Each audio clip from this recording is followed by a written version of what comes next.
Welcome everyone to Talking Talents by Accelerate. Today we'll be discussing a central topic in talent acquisition, headcount planning, applied to 2023 fluctuations. We observed this year that there were more hiring freezes or more layoffs, so walking into that new year, headcount planning is more important than ever. I'll start with a short introduction. My name is Estelle. I joined Accelerate 4 years ago when we were a team of 6 people. We are now a team of 60, helping growth stage companies building their teams. So far, we supported 126 startups hiring their teams with 3 main solutions: Accelerate X to build your leadership team, Accelerate Embedded, your internal recruiter on demand, and our newest product, Accelerate Connect, focusing on sourcing.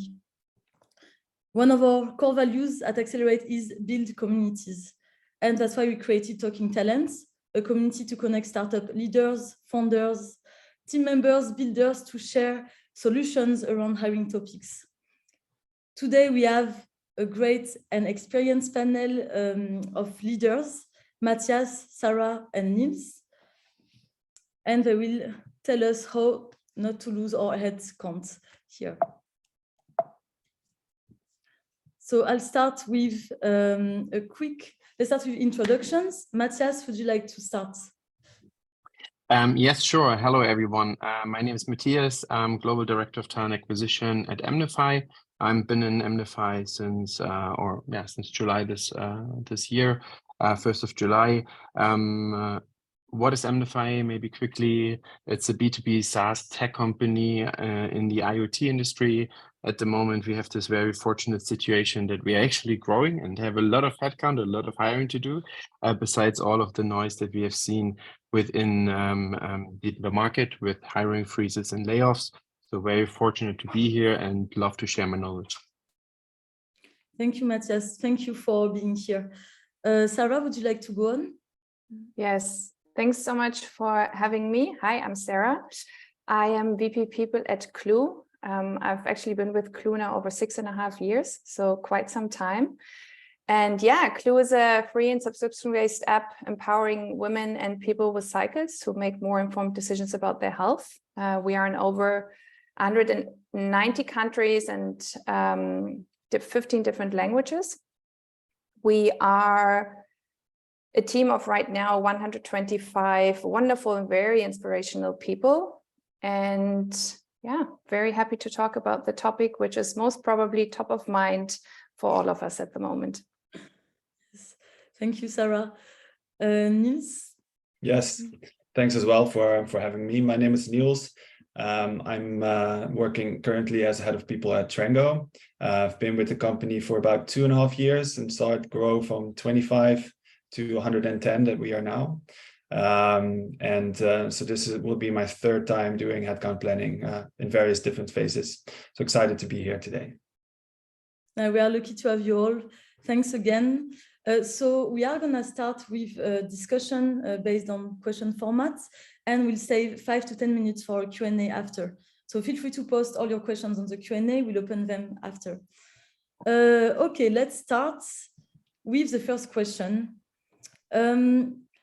Which is, walk me through your approach to headcount planning at your company, specifying the frameworks you are using for headcount planning in 2023, and also how do you align all stakeholders when you are doing headcount planning? Matthias, would you like to start answering the question? Sure. What we always have done in the past is literally like when it comes to headcount planning, to talk and align with leaders, it's most of the time also driven by finance. So it's not just the HR department that is only responsible, but you have a good pairing session with your finance team to really get a lot of stakeholders aligned, talk them through their next year budget, and really consider what that means also in terms of their goals, strategy, and the people they need for that. This is somehow, when you only talk headcount planning is something where I'd be like, okay, that's easy. That's no magic behind it. But I think for what I have seen in the past and what we could also learn from our recent environment is that a lot of times the headcount planning is not pretty much connected to a workforce planning or strategic workforce planning. Yeah, there is a misconception, because what is the difference between a headcount and a workforce planning is you really do a skill gap analysis of your organization. You kind of look into the experience that you had over the course of the year and seeing a little bit like, okay, do we have some leadership gaps in certain areas? Do we then really have the right foundation? Is that actually, is the setup or the system that we have or the approach that we have in certain departments really able to scale, to grow further? Or is it something where it's not really set up for success, and therefore, adding more people to the problem is not really helping? And I think what we have learned currently at EMnify is that we really want to make sure, do we have the right people in, the right setups in before we scale? And if not, then rather fill the skill gaps before we then enter more headcount into that discussion. So maybe last note from my side is, make sure there's a workforce planning, make sure there is maybe in the best case a strategic workforce planning attached to the headcount planning, so that you're not just talk numbers and suddenly you don't have any purpose, any strategic objective that is connected to that, and any assessment, which most of the time also comes from people partners or the people team that help to give you an understanding of, actually, we don't need more people. We need the right skills, and that is more important. Yeah. So that's my 2 cents here. Thanks a lot. When you are mentioning like strategic workforce planning, is there a tool you would recommend particularly? No, I wouldn't recommend too much. I mean, there are tools out there for sure, right? But I think what is more important is the approach. I think the approach of really doing a skill gap analysis in your organization, understanding what the skills are, and then nurturing that analysis with the experience that you have over the course of time. Because when we think about headcount planning, and most of us are saying, okay, it's end of the year, we need to think about next year, but we literally disconnect this to the experience that we gathered, or maybe the problems that we had in the last year, and the opportunities that we might have missed out on because we were not equipped correctly. So I think this is something where, when you want something concrete, look at, the company vision, the strategy, the org plans, the product roadmap, and really have that perspective in how equipped are my leaders? Can I close skill gaps by adding more people, or is this more of an assessment and coaching perspective, right?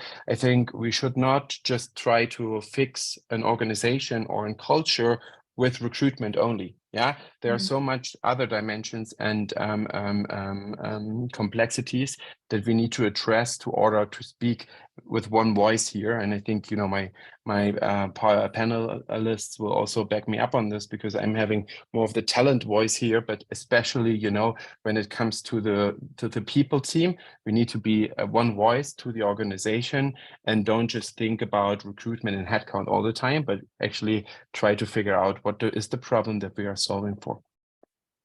I love it. I love your learning approach, taking lessons from the past years as well. I think it's very, very wise. Thanks a lot, Matthias. Sarah, would you like to go on?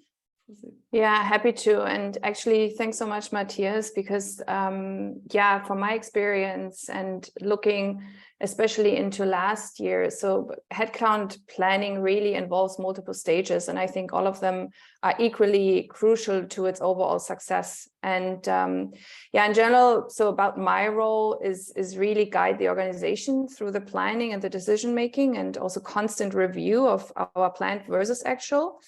And also pointing out potential shifts of focus and priorities. And yes, all while having an eye on budget, and that really also tying into, it's a very, very strong collaboration, the headcount planning between people and finance.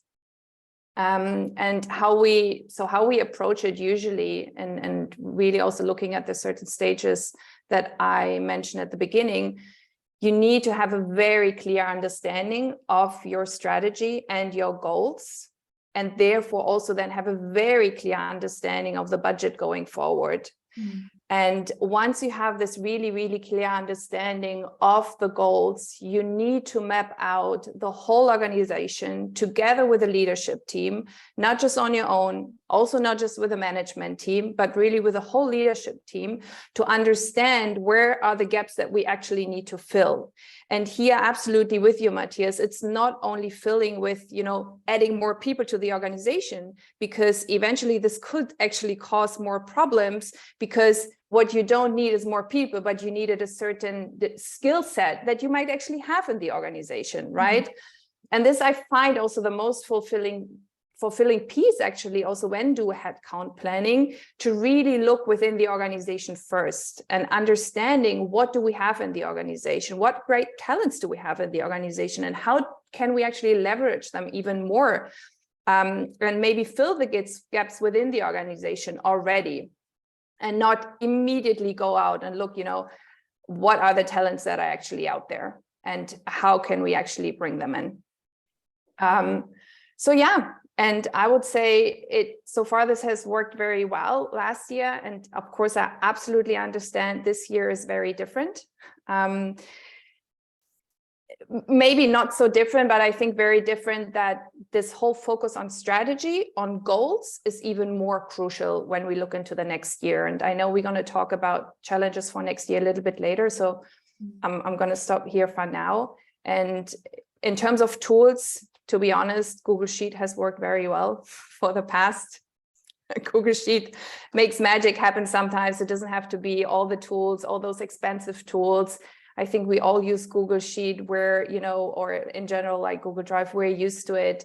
The whole organization can, play into that. And so that's how we've done that so far. And it's been working all right, I would say. Awesome. Thank you, Sarah. So organic growth before opening new roles is where you would start your headcount planning. Okay, nice. Niels, what's your approach? Yeah, I can only echo what has been said before. So really, I think the relationship between people and finance should be a very good relationship, setting those goals together based on the budget, also aligning on strategy. I think it's been mentioned already. I've also been in companies where you were at a phase where maybe the long-term goal was still a little bit vague and the strategy was still not there. So maybe to add to that, maybe earlier stages, I think it's also fine to commit to workforce planning if there's less strategic plans in place, and then again, having dialogue with all the stakeholders involved. So the heads of the departments, but also maybe individual contributors to see what's really going on in the business. So really that business partnering approach. Push back sometimes on if you think based on your historical data, you would have to add the same amount of, let's say, account executives or customer success managers because of the number of customers that you're dealing with. I think you should also incentivize or add, let's say, an efficiency metric where you can see, set goals together and see, hey, how what do you need to do in order for next year to get the output of the team members, or let's say the efficiency, or the overall workload up. So I add that as well. Maybe summarizing, we work with kind of two models where maybe the product team has more of a budget and the go-to-market teams work more with the metrics I just mentioned. And then we end with finance and people who are still reporting roles, supporting departments, I should say, and then calculate down, okay, if this is going to be our final number, then this is what we'll be adding from G&A, let's say, finance and people perspective. Awesome. Yeah. Thanks a lot.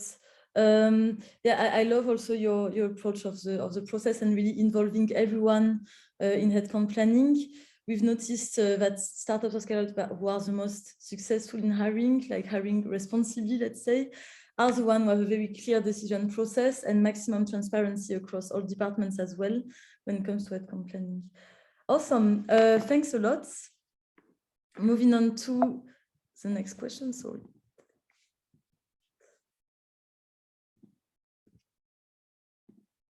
How do you match planning to the reality of changing business needs, given the current markets? Very interesting and complex question. But Matthias, would you like to answer it first? Sure, I can always answer it first. So I think what we used to do is we originally would look at the headcount planning on quarterly basis, and also, you know, what you most of the time see with venture capitals. You have not just a headcount plan, but you have an ideal scenario already where you say, when are people starting? Yeah, not when are people hired, when are people starting? This is very, very important. And then based on that, it has an implication to the business if there's a delay or not. So really then saying, okay, do we need to shift? Do we need to you know, spend a bit more money on it in order to don't have a delay or not getting delayed in terms of start dates? Is something that probably triggers a lot of changes. So for example, you know, let's say in headcount planning, you didn't push back as a head of talent and suddenly somebody doesn't give you early enough notice that they want to have 40 new starters in engineering, but at the same time, you know, the quarter just started.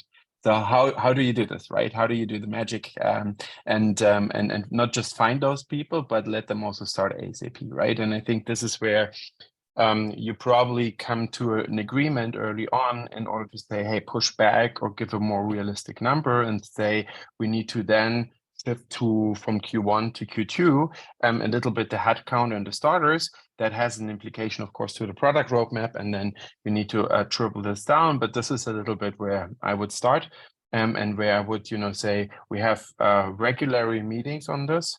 I, back in the days with a former company of mine, I literally had weekly meetings with FP&A, yeah, from a finance department to really look at that. What is moving, what is not. Our leaders coming, getting funny ideas around, oh, but I need this role, oh, I need this business case, etc., etc.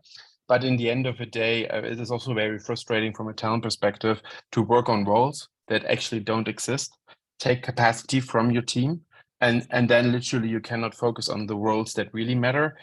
So really prioritizing, having an understanding, a shared understanding what is really key is something that will help you to avoid drastic changes in your yearly plan. But of course, you know, we have seen it as well. The climate is changing, layoffs are happening. Does that, you know, come to an easier time to hire when it comes to engineers or not? You know, there's a lot of like topics or conversation around this, but it really, really, really depends of what you're looking for and what kind of roles you're looking for. And you need to be really concrete about this and avoid generic assumptions in order to, you know, have a better planning in mind. Thank you. You mentioned that sometimes even if you do quarterly planning, it can change. In case of changes, how would you inform the team? No, so most of the time you, or was that a question to me? Sorry, Estelle. No, that was a question. So. Oh yeah, because I'm jumping the gun again. No, I think what you will see is if you have a weekly reporting to the finance team, to the executives, this comes without any surprises, right? People are watching the data in real time almost, and gather data, so you can plan ahead. I think it's really, really important that you have a data-driven approach here that literally makes you or puts you in a position where you can forecast. And by forecast, I really mean, you know, if people come to me and say, how many hires can I expect in the next 2 weeks or 3 weeks? You need to be able to make that call.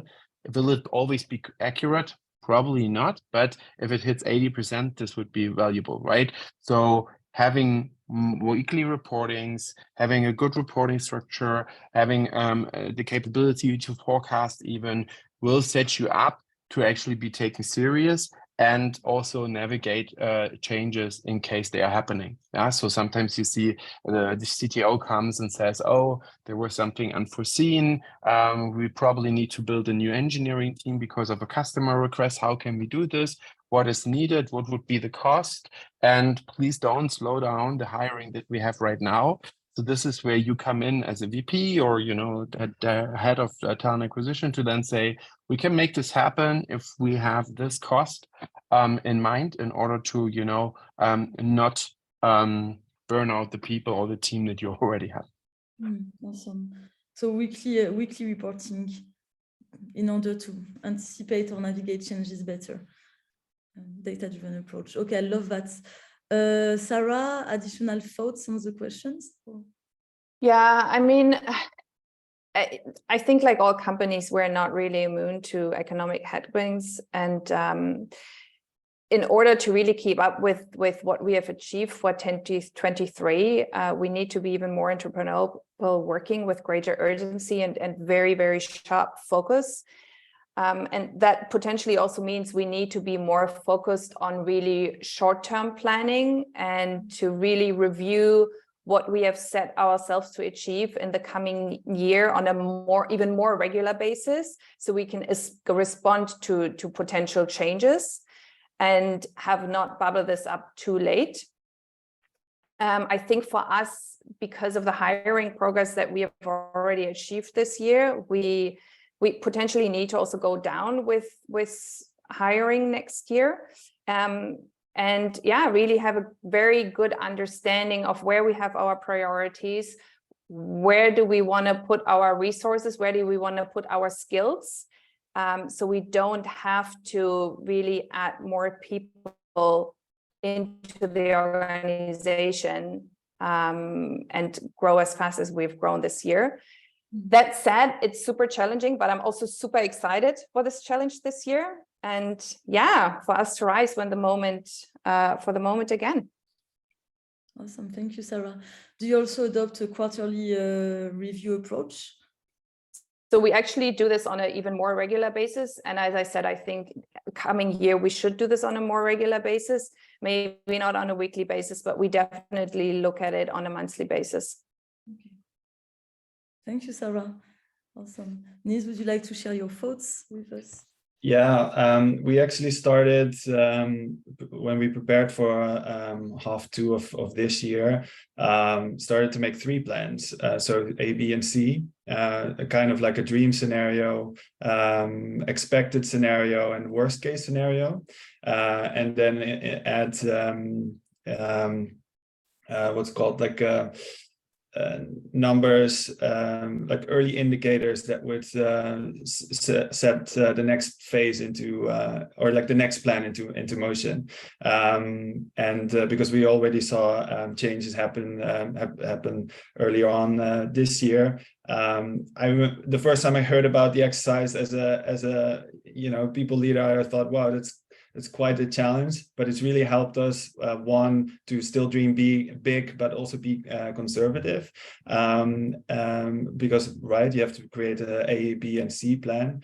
It was quite the exercise that put a lot of pressure on our leaders, but it does allow us to be resilient when ready for when we have to adapt. And we check every month with the finance leader and the founders, what those early indicators were, and what next phase we would foresee in the next 3 months.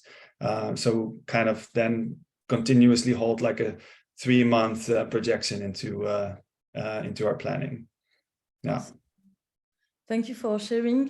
You mentioned early indicators. 2 questions come to my mind, like what kind of indicators do you track, and who is in charge of watching these indicators as well? Yeah, those are our business KPIs. So the go-to-market leaders and our VP of Finance and Operations is in charge of tracking that. But you can think of our overall ARR expectancy, our lead intake, close deals, churn rate, and then it's like a mixed panel. Also factoring in let's say the total cost of generating of new leads. So it's basically all of our metrics that should allow us a little bit of a prediction on how much we can invest in the next months. Okay, thank you. Yeah, I love the ABC plan approach as well. Yeah, thank you thanks. everyone for sharing. Love it. Great. So moving on to the next slide. Yeah, we started tackling the discussion a bit, but imagine I'm a new head of people and I do headcount planning for the first time in 2023. What are the biggest challenges I have to take into account?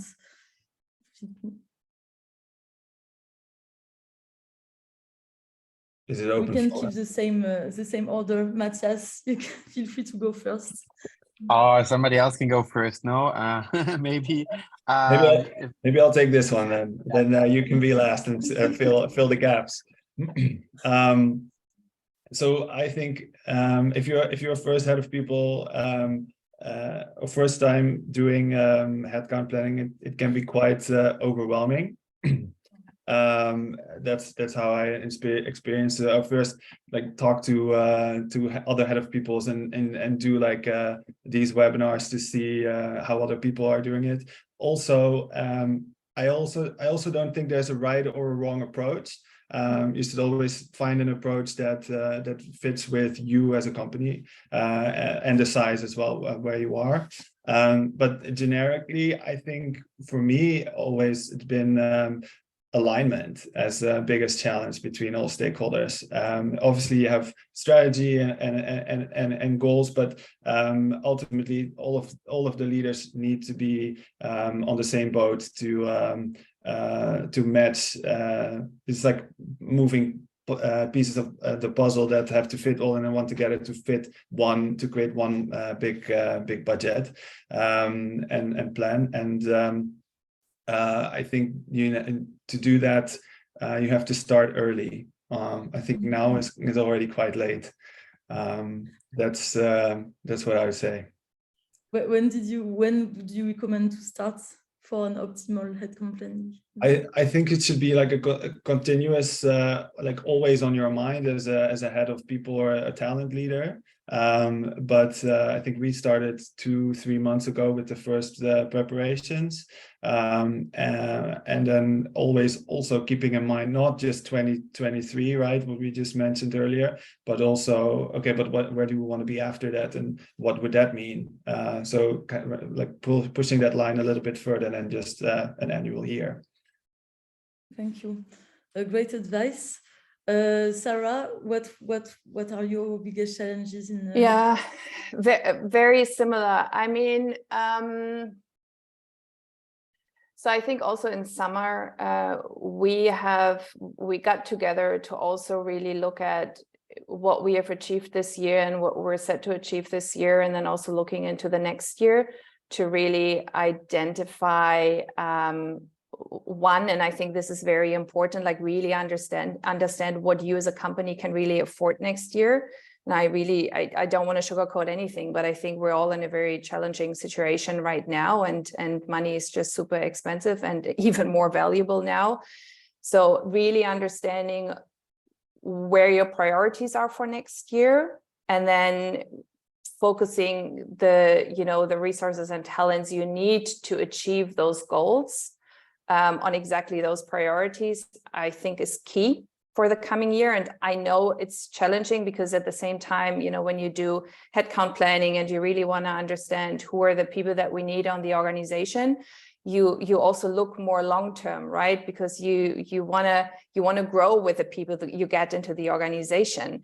And this is a challenge for next year. This in general, workforce planning that we all said is super crucial when you do headcount planning might be a little bit challenging for next year. So I think my advice is really be okay for this not to be perfect. Also come in it with a very more flexible mindset. and maybe also review this on a more ongoing basis. And yeah, take it as you go, a little bit approach. And if you don't have a very, very clear plan in place, and I know for myself, you know, if I would do this for the first time, it would be such a challenge because I'm like super structured and super solution focused. And I just want to know, you know, what's going to come over the next couple of months. And you can do this very loose, but just be okay that it is very loose. And you just need to add a little bit more flexibility to it over the coming year. Thank you. Great advice. We are showing advice as well. It doesn't have to be perfect. It's an iterative process. Awesome. Matthias, any additional thoughts? Yeah, no, I think what is really important is also to make yourself aware or figure out what can my team actually, what is my team actually able or capable to perform in terms of, you know, is that number too high, too low? Do we have the right skills in? So many times what I have seen in companies before over the years is that talent acquisition or talent gets the headcount plan and suddenly needs to do magic, but are not set up for success, have not built the right team, have a lack of resources, capabilities, a lack of tooling, lack of employer branding. Yeah, so there are a lot of like also very strategic topics that are somehow disconnected from your organization, where you say, you cannot just say when you have, you know, want to hire 100 or 200 people, suddenly we need to invest in employer branding, and we have not done this before. So, well, good luck to you then because it's really hard to attract the right talent, right? And I think, so really make sure that also it is achievable, the number that you came up with, and that you also prepare the business, no matter in which state your talent team is or your people team is, to really prepare them that sometimes it might make, because we have less people in recruitment because we laid them off just recently. Well, then you need to figure out how do you come up with a plan that you say, okay, well, then I need those interim recruiters or those RPOs or those other agencies. Or I need a little bit more fluent approach in terms of, yes, we have a certain interim people in my team just to be flexible to the need that you guys have, because you're not sticking to the plan or it's changing constantly, right? So I think, you know, these are things that I would focus on as well, because the worst thing that could happen to you, you commit to something and then suddenly it's too ambitious, your team cannot perform, people will then go away because it's too stressful or it's, you know, mission impossible. And so I think, you know, really setting people up for success here gives you also as a leader the opportunity to shine and really, you know, create impact in the organization. Awesome, thank you. Yeah, it's always, we will be back with a situation like a post-COVID situation, 100 roles open, no recruiters left. And we remember how it was. Okay, so Matthias recommend building the infrastructure even before starting thinking about headcount planning. Also having the right infrastructure. Awesome. Thanks a lot, everyone. So moving on to the next question. Imagine everyone planning headcount for 2023 and being quite stressed about it. What is one piece of advice you'd like to give them? Sarah, would you like to start on this? Yeah, I was just about happy to take this one now. Yeah, I said this, I think, many times now before. For me, it's really focus is at the forefront of headcount planning.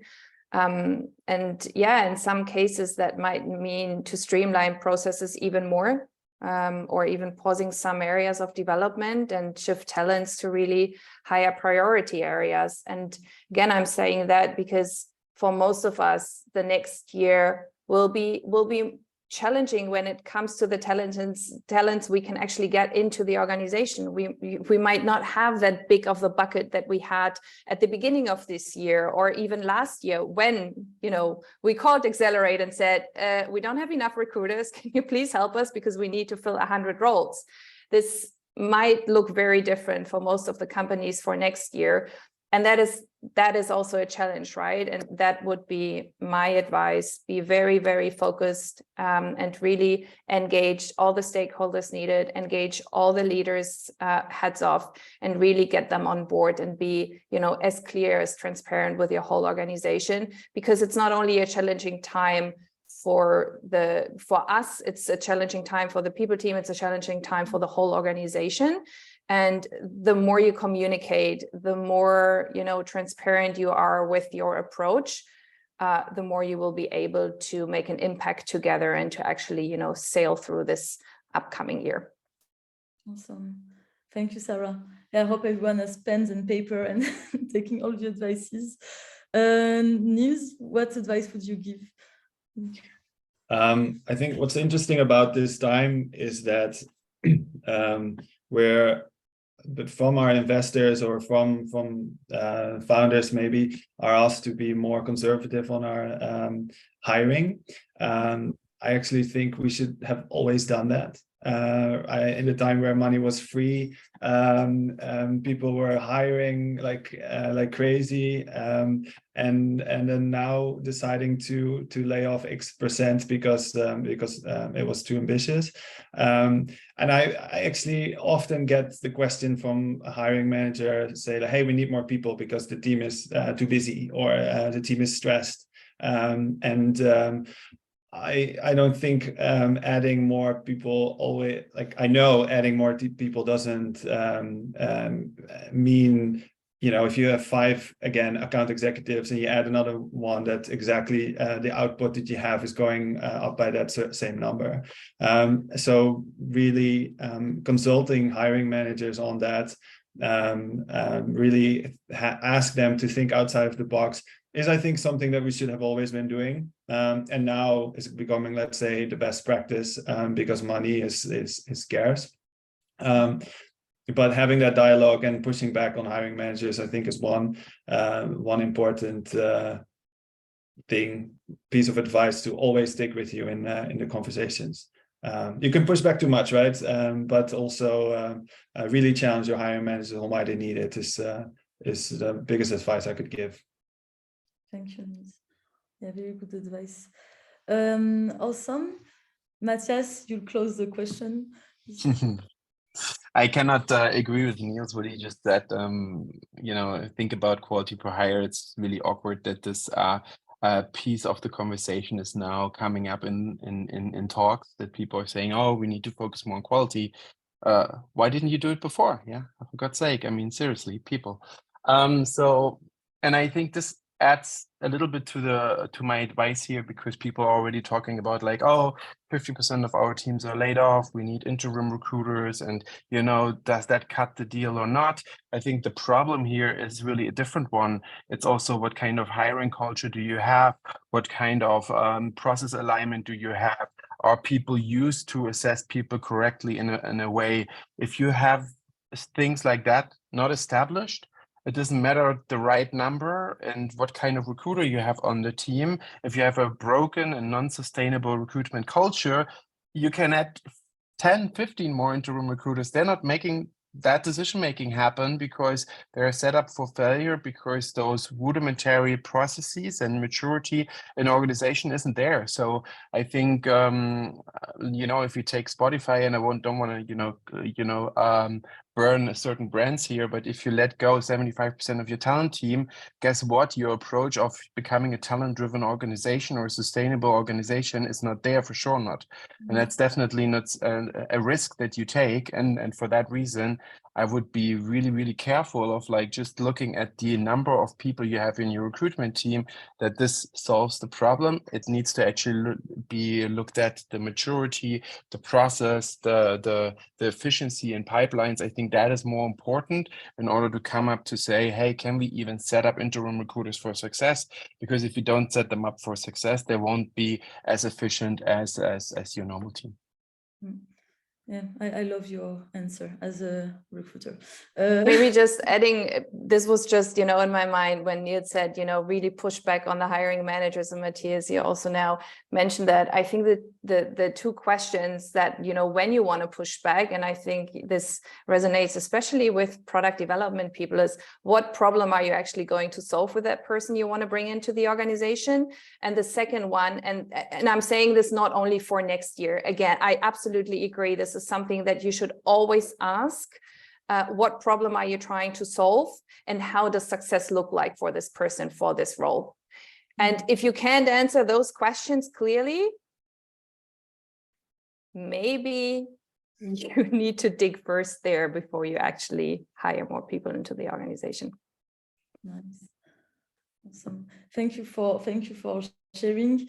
I have maybe a sub question you made me think of. When say if someone cannot answer these questions, like how do you hiring managers submit roles in your companies? Is there a form, or is it something you discuss face to face? Like, what process would you recommend to streamline everything?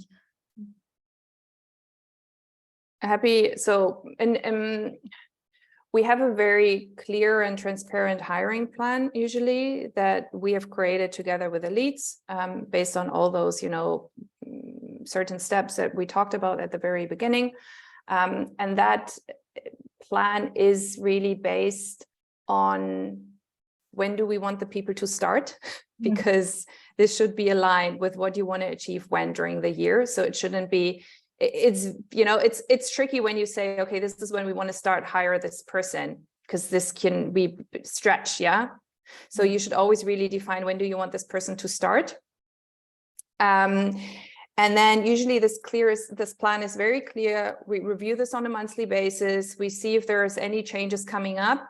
If in between there are certain needs, we always ask, we have a very simple Google form, and we ask leads to submit through the Google form, and that Google form will first go to the management sponsor, so their direct line manager, and they always need to answer those questions. So what problem are you trying to solve? What does success look like? And why can't this be solved internally? And if they can answer that very clearly, there will be a conversation with the management sponsor, and then this will go into the review process which we do on a monthly basis. Awesome. Thank you for sharing. Niels or Matthias, any other practice to share to streamline the headcounts? I think if you have this one-time plan in the budget, then stick to it. Yeah. And if there are outside requests, I would literally also, similar to what Sarah just said, it's like build business cases around it. Really make sure, like, what are you trying to achieve here? And then really think of, like, yeah, is this realistic or not? And if you kind of catch the organization coming up with a lot of new roles because there's no proper alignment and process behind it, then also go to your people or the executives and say, okay, you want to prioritize these roles?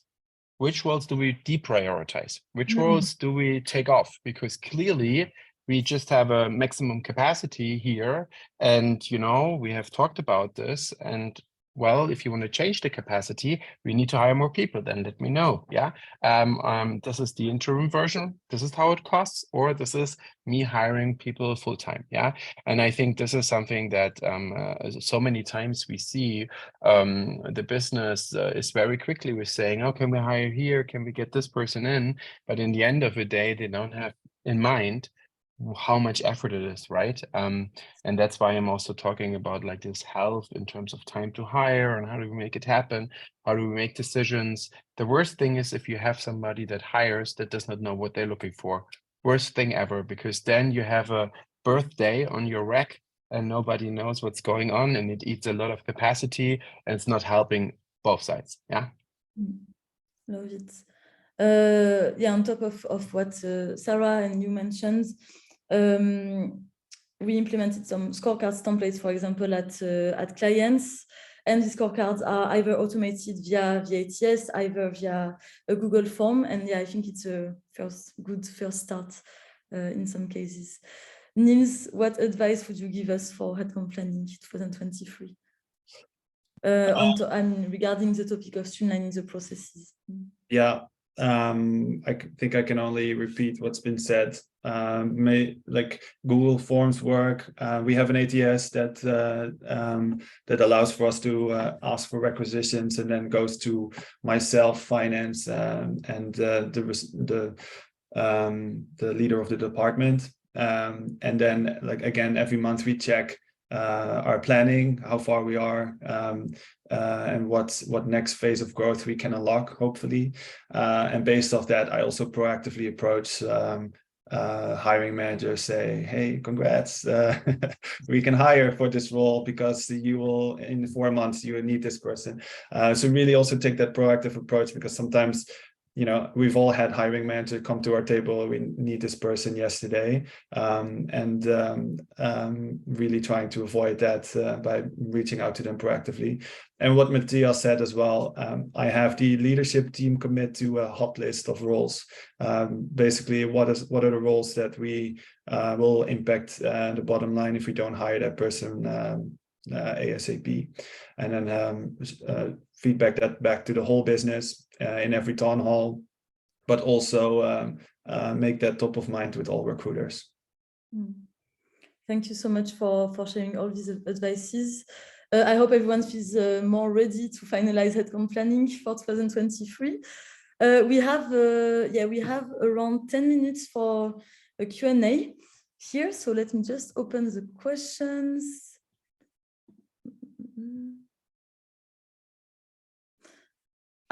Someone, an anonymous, is asking, do you also consider workload assessment alongside the workforce planning and skill gap analysis?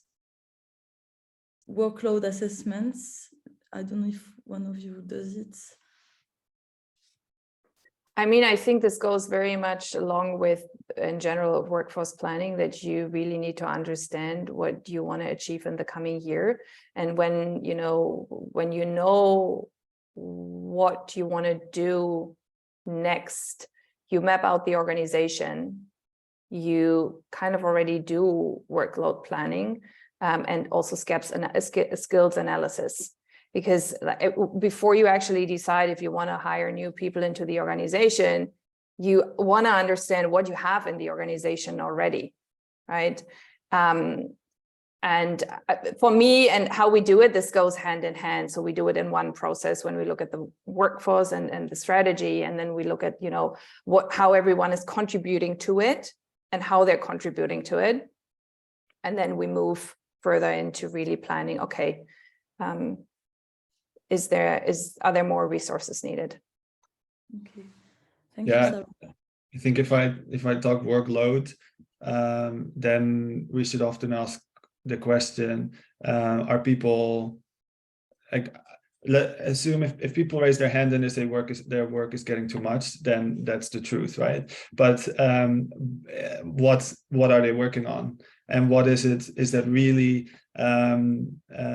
contributing to the goals, or are they working on a lot of projects that are fun and nice to have, maybe projects that they want to be doing themselves, but should not be prioritized at all, and should maybe even be taken away. But I don't know if there's a way, maybe the other panelists can say, like, this for me is only like on conversation based with leaders, but also individual contributors. I don't know if there's like a model or to do this at scale, but it's often a conversation I have with managers and individual contributors that raise their hand and say work's getting too much. And I think especially in startups, the environment that we have, we're all ambitious people that want to work in an environment that constantly grows. So we tend to take work or to draw it towards us. Is that really contributing to the goals that we set? That's a question you should always ask. A great question. Matthias, are you doing something differently? No, I would agree with Niels. I think it's a leadership task, right? It should not become mainly from people or HR. I think workload assessment is something that the leader has a control of, and needs to adjust their strategy. Yeah. And if somebody, I wouldn't even go that far to say, I wouldn't even discuss this with individual contributors. I would really talk to the leaders and say, listen, you know, even if your employee comes to you, to people, and then of course confront the leaders with it, but that's a leadership discussion. And within their departments, this triggers then what they need or what not, right? And I think I wouldn't put this so much on our plate and push this to leaders. Okay, thank you. Great answers. Sarah, when you answer that question, you link it with skills and skill gap analysis. The next question is about that. So how do you understand which gaps need to be filled?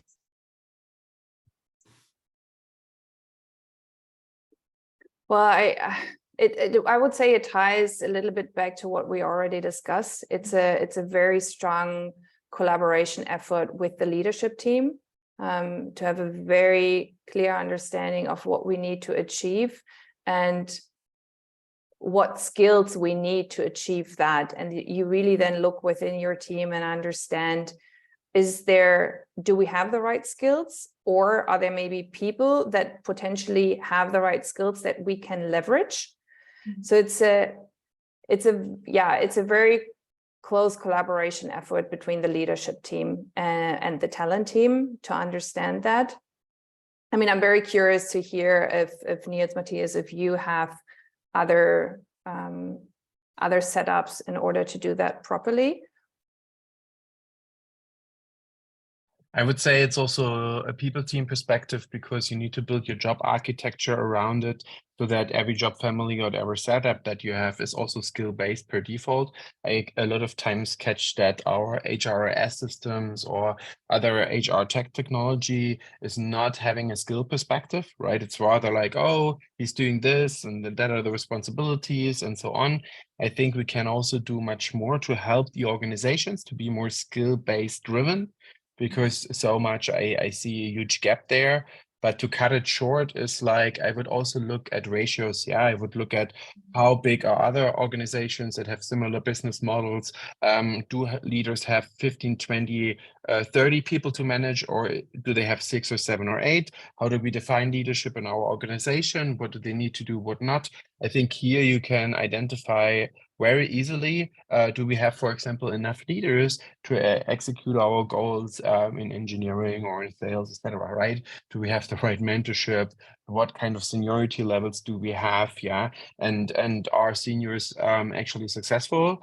Sometimes we tend to always only hire senior people, but if we would have a better approach of like, you know, if we have the right motivation, the right passion, the right attitude, you might even give a more junior people a chance to actually be as successful in that job than maybe per default always applying to senior talents. Thank you. Talking about you know, like skill-based format or system to analyze the gaps, Josh is asking us if you would consider using assessments when thinking about your approach to planning. So I guess assessments, I guess it's linked to performance reviews or specific tools to assess the skills. Well, I mean, I was just about to jump in and add one more thought I had here, because, yeah, I mean, this is, I think, also linked to that question. So it also depends on what potential models you have already developed in your organization. So, I mean, there are organizations out there, and we do that. We do have a competency model within our organization, but it's very much focused at the moment on soft skills that are also tied to our values and what we think makes people successful at Clue and makes the business successful. It's universal at the moment. And we're getting more and more requests from the teams and from the leads to make this more role specific, to be actually even more able to assess skills and potential skill gaps in the future, and then also to actually give those people the opportunity to grow and learn and to develop, right? To not immediately hire in someone new, but to really also understand, hey, you know, where can I support this person in order to grow that skill further? Yeah, of course. Part of that is, you know, potentially tied to performance reviews, because performance reviews are, and in my opinion, they shouldn't, are always used as the performance assessment only. I think this is an ongoing process between, you know, the team and the leader, and should happen on a very, very regular basis, and should not ideally be always tied to salary raises or promotions. You know, I think it's an ongoing process, and it's tied to development and growth. And yeah, and as Niels said, this is also what really attracts people to actually work at a startup, because it's fast, you know, and you have the opportunity to grow, you have the opportunity to contribute. So let's also build the culture around it. Awesome, thank you. Niels, anything Yeah. to add? Maybe one thing to add when it comes to these processes and maybe around competencies, I think depending on the size, simplicity is key. I've learned this the hard way, to try to create really growth paths and for every department, maybe for every role. And what you then do is you take away the ownership of the conversation between the individual, the contributor, and the manager. And I think that's where your attention should be. But this is a topic for a whole new talking talent, I would say. So maybe a final remark, but really foster that relationship with, or like coach managers to have these conversations. These are development conversations. As a people team, you don't want to take all of that away by structuring a whole growth path and competency framework. You want to keep it simple and give them enough guidelines to have conversations, and then coach managers on having those conversations. I think that's important. We have our new topic for the next talking talent. Yeah. See you then. We have time for one last question.